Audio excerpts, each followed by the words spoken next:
আজকের তারিখ 25শে এপ্রিল 2024। এখন বাজে সকাল 8:10।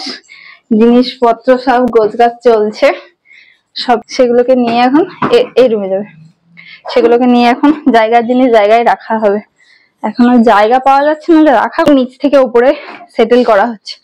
এই এত ব্যাগ, এখানে হেডফোন গুলো আছে আর না জানি কি কি রাখা আছে, আয়না আছে, হেডফোন আছে, আর এখানে একটা ট্রেসিং পেপারের লাইট টেস্টের জন্য একটা কাঁচ আছে, আর এটা ল্যাপটপের ব্যাগ।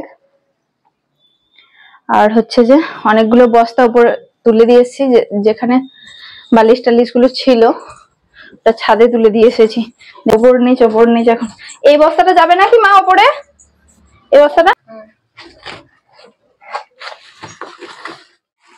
দেখি, এই বস্তাগুলো সব বাড়ি থেকে নিয়ে গেছিলে? হ্যাঁ, অনেক জিনিস এই যে এখানটাতে বের করে রাখা হয়েছে, চামচ, ঝাঁঝরি পেতে, এখানে মুড়ি টুড়ি যা বাড়তি ছিল, তেজপাতা, মসুর কলাই, রান্নার জিনিসপত্র,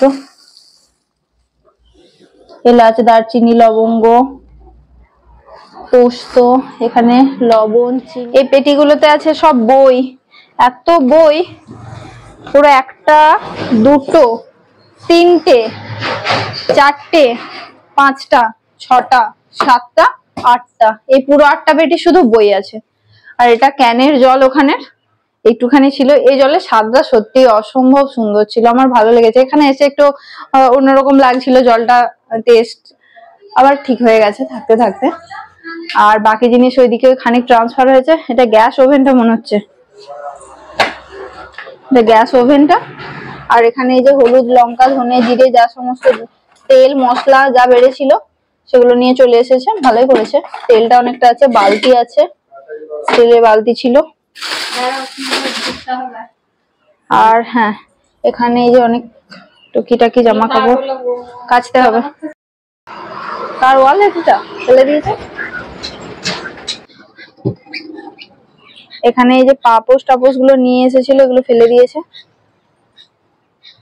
আর কই জিনিসপত্র গুলো ধোয়ার জন্য আনছিল।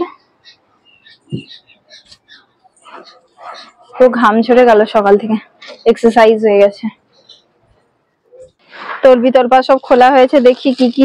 এটা সিলেদার্সের জুতোর পলিথিনটা, আর এটা হচ্ছে রুটির চাকি বেলনি। আর এই স্কচ ব্রাইট গুলো মা বের করে রাখবে, এগুলো বাসন মাজার কাজে লেগে যাবে। আর এটা একটা বড় প্যাকেট সয়াবিন। এখানে ছাতা, শীতের ব্ল্যাঙ্কেট, এর মধ্যেও বালিশ টালিশ এসবগুলো আছে। মা এদিকে রোদে দিয়ে দিয়েছে এই ব্ল্যাঙ্কেটটা, এদিকে ব্ল্যাঙ্কেটটাকে রোদে দিয়ে দেওয়া হয়েছে। এদিকে একটা বড় লেপ ছিল, সেটাকেও রোদে দেওয়া হয়েছে, বল রোদ টোদ দিয়ে দেওয়া হচ্ছে। আর উপরের কভার গুলোকে কেচে দেওয়া হবে। আর এই ব্ল্যাঙ্কেটটা একটা কেচে দেওয়া হয়েছে, কিন্তু দুর্ভাগ্যবশত এখানটায় দেওয়া হয়েছিল, আবার দুম করে পড়ে গিয়ে কাদায় ভর্তি, আবার একে ধুতে হবে। এই বড় ব্যাগেতে জিনিসপত্র এসেছে। এবার বলি, এই মালপত্র বয়ে আনতে কত টাকা কি খরচা নিল, কিভাবে আনা হলো। প্রথমে হচ্ছে এই কলকাতায়, আমি বাড়ি থেকে যেখানে আমি থাকতাম কলকাতা, সেখানে ডিস্টেন্স হচ্ছে 180 কিলোমিটার ছিল। তো প্রথমে যখন গাড়ি দেখা হচ্ছিল, প্রথম কথা অনেক গাড়ি লাইসেন্সের জন্য যেতে চাইছিল না, আর যদিও বা যেতে চাইছিল তো 17 টাকা পার কিলোমিটার হিসাবে বুকিং করা হয়েছিল। অনেক গাড়ি ছিল যারা 19 টাকা, 20 টাকা, 21 টাকা কিলোমিটারও বলছিল। তো এটাই একটু কম টাকায় পাওয়া গেছিল, যেটা 17 টাকা কিলোমিটার হিসাবে নিয়েছে। আপ ডাউন 180 করে ছিল, মানে 18 দুগুণে 36, 360 কিলোমিটার মতো ছিল। তো প্রথমে হচ্ছে গাড়ির কথা ছিল রাত 3টের দিকে ছাড়বে বাড়ি থেকে। তো ওদের তার আগের দিন কি মায়ের পুজো এসব ছিল, একটু রাত জাগা হয়েছিল বলে ওরা 3টের সময় বেরোতে পারেনি, 3:20 করে দিয়েছিল গাড়ি ছাড়তে এখান থেকে। তো এখান থেকে ডানকুনি হচ্ছে 100 কিলোমিটার, সেটা ওরা ওই পিক আপ ভ্যানে গেছিল। তো পিক আপ ভ্যানে 2 ঘন্টার মধ্যে একদম পুরো ওখানে পৌঁছে দিয়েছিল। আর ড্রাইভার ছিল, আর ড্রাইভারের পাশে আরেকজন খালাসি ছিল, তারা দুজন সামনে বসেছিল। আর বাপি আর মেজো মামু ছিল ওই পিছনের পিক আপ ভ্যানের যে ডিগিটা সেখানে। আর ডানকুনি থেকে কলকাতায় যেখানে ঘর ভাড়াটা ছিল সেখানে পৌঁছাতে সকাল 9টা হয়ে গেছিল। মানে ঘর থেকে যখন 3:30টায় গাড়িটা ছাড়ে সেখান থেকে একদম টোটালি ঘর ভাড়া যেখানে কলকাতায় 180 কিলোমিটার ডিস্টেন্স পৌঁছাতে 5.5 ঘন্টা মতো টাইম লাগিয়েছিল ওই পিক আপ ভ্যান। মাঝখানে ওরা 3 থেকে 4 বার দাঁড়িয়েছিল একটু ফ্রেশ হওয়ার জন্য, চাটা খাওয়ার জন্য, টিফিন করার জন্য। তারপর সেখানে 9টার দিকে পৌঁছে যায়। আর কলকাতার জন্য ঢোকার সময় 350 টাকা ফাইন লেগে গিয়েছিল। তো কি কারণে সেটা একটু বলি। যেহেতু গাড়িটা বাঁকুড়া জেলা থেকে যাচ্ছিল আর সকালের দিকে কলকাতার জন্য নো এন্ট্রি চলছিল তখন, আর গাড়িটা যেহেতু বাঁকুড়া থেকে যাচ্ছে তাই হঠাৎ মানে ঝপ করেই গাড়িটা একদম ফাইন করে দেয় 350 টাকা মতো। আর আরেকটু পরে হয়তো গাড়িটা কলকাতা ঢুকলে, সে সময় ঢুকলে হয়তো ফাইনটা হতো না। আর যেহেতু বাঁকুড়া জেলার গাড়ি প্লাস টাইমের যখন নো এন্ট্রি চলছিল সেই টাইমে ঢুকে গেছে, তাই ফাইনালি 9:30টার দিক করে ওরা রুমে পৌঁছালো। বাপি, মেজো মামু আর দুজন ছিল ড্রাইভার। তো বাপি একটা কাজ করলো কি, রান্না বান্নাটা বসিয়ে নিল গিয়ে আগে, না হলে অতগুলো মানুষ এই খাওয়ার দাওয়ার একটা প্রবলেম থাকে। আর এদিকে মেজো মামু আর বাকি দুজন মিলে পুরো প্যাকিং শুরু করে দিল। আর ওখানে একজন বাপি বলছিল নাকি খুব লম্বা একজন ছিল, তাকে দিয়ে ফ্যানটা খুলিয়ে নিয়েছিল।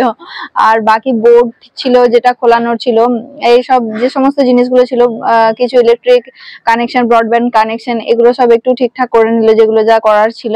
তারপর মেজো মামু পুরো প্যাকিংটা করে নিয়েছে। আর এদিকে বাপিরও রান্না বান্না হয়ে গেছে। প্রায় দুপুর 3টে অব্দি ওরা সব গোছগাছ করেছে। বইপত্র তো প্রচুর ছিল, 8 পেটি পুরো বই হয়েছে। এগুলো গোছগাছ গুলো সবই করে নিয়েছে। রান্নার জিনিসপত্র থেকে শুরু করে যা কিছু ছিল আর কি, লেপ বালিশ বিছানাপত্র সবকিছু একদম প্যাকিং করে নিয়েছে। তারপর দুপুর 3টের পর ওরা খাওয়া দাওয়া করে মোটামুটি 5টার দিকে ওখান থেকে বেরিয়েছিল। যেটুকু আমি শুনলাম, ঠিক জিজ্ঞাসা করা হলো না, রাত 8টার পরে নো এন্ট্রিটা কাটে। তো সকালের দিকে যেহেতু ফাইনটা দিয়েছে তাই ওরা 7:30টার সময় করে কলকাতা ঢুকে গিয়েছিল। তো সেখানে কলকাতা ঢোকার জাস্ট 4 কিলোমিটার আগে ওরা আধ ঘন্টা ওয়েট করেছে। তারপরে 8টা বাজার পরে কলকাতা এন্ট্রি করেছে, সেখান থেকে তারপরে বেরিয়েছে। না, সকালে যেহেতু ফাইনটা লেগেছে তার আবার সন্ধ্যাবেলায় যাতে না লাগে সেই কারণে ওরা ওখানে একটু ওয়েট করে গিয়েছে। একদম যখন বাড়িতে ঢুকলো তখন বাজে রাত 2:20।